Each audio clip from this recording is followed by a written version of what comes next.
We exchanged our first I love yous way before we even knew what love meant.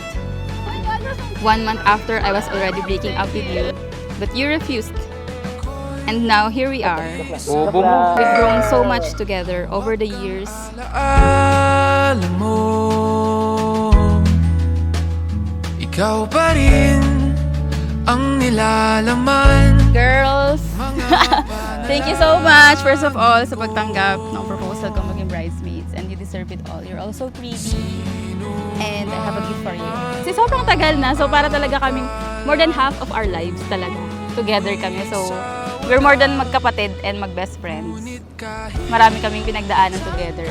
Pero dahil sobrang bilis ng panahon, parang kahapon lang nung sinagot ko siya. And mukha pa rin naman akong high school, so Kahit ika'y mapalayo sa piling ko, ikaw pa rin ang pipiliin ko.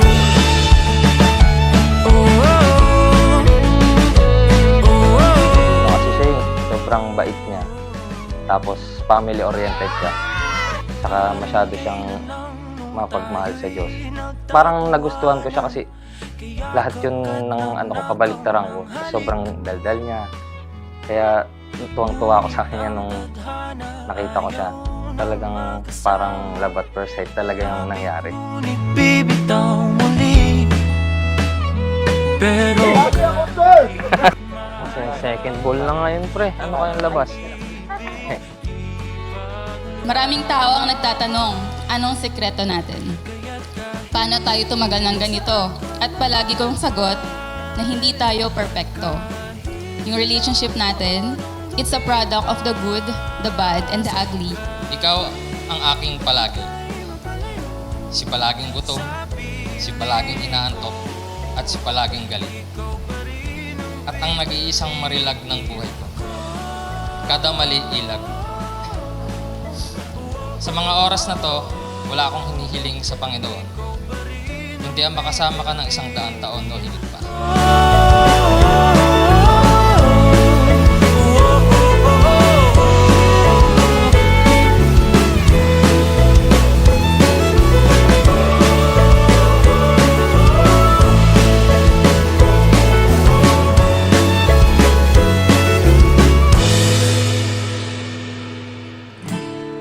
ikaw lang mahal.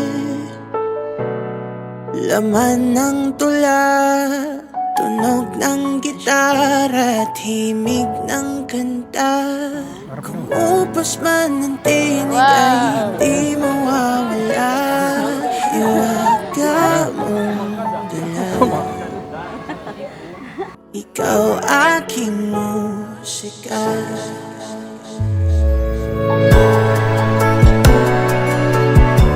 Ayoko sanang umiyak nung naglalakad ka sa aisle kanina. Kasi pangit nga akong umiyak. Kaso nung nakita kita, nakita ko yung future ko. Nakita ko yung pinakamagandang babae.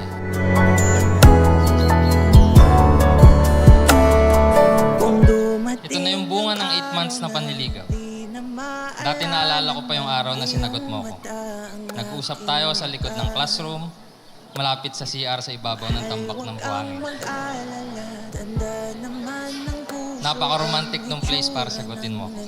Almost 16 years ago, I gave my first yes to you after you courted me for almost 8 months. Ganda. And asked me to be your girlfriend. Back then, we were just high school kids with no idea what the future would hold. Napaka-challenging ng 15 years natin together. Kala natin puro kilig, puro saya, at puro tawa lang. Pero dumating yung araw ng mga problema, pag-aaway at hindi pagkakaunawa. Pero hindi tayo sumuko, hindi tayo nagpatinag.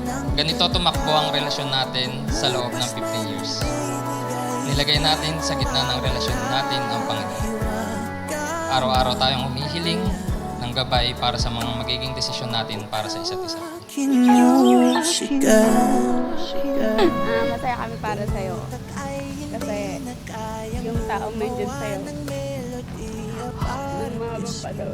Oh my God! Siya pa rin yung hanggang dulo. Sila na talaga forever. Or should I say, idol nyo ba si Michael Jordan?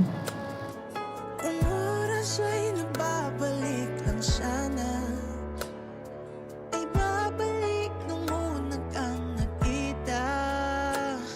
At aking In you, I found a safe place, someone I can be with in my ugliest and my most vulnerable state. The love you give is not shouting it from the rooftops type, but a quiet, peaceful kind. It's the kind of love that makes me feel safe, adored, and seen. Something real and lasting.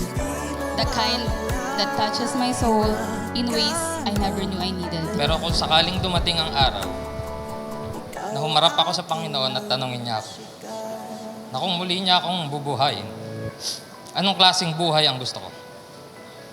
Wala akong ibang isasagot kundi ang buhay. Kung saan nakilala kita at ang buhay kung saan nakasama kita. I love you.